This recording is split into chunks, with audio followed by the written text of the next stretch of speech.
ఇది today 9 Telugu news.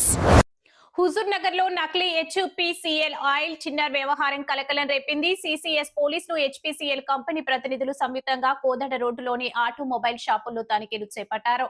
ఈ తనిఖీలో Sathya Sai automobiles తో పాటు మరో షాపు నుంచి Hpcl పేరుతో విక్రయిస్తున్న 28 నకిలీ హైడ్రాలిక్ ఆయిల్ టిన్నులను పోలీసులు స్వాధీనం చేసుకున్నారు. కంపెనీ ప్రతినిధి ఫిర్యాదు మేరకు రంగంలోకి దిగిన పోలీసులు సీజ్ చేసిన నకిలీ ఆయిల్ టిన్నులను హుజూర్ నగర్ పోలీస్ స్టేషన్ కు తరలించారు.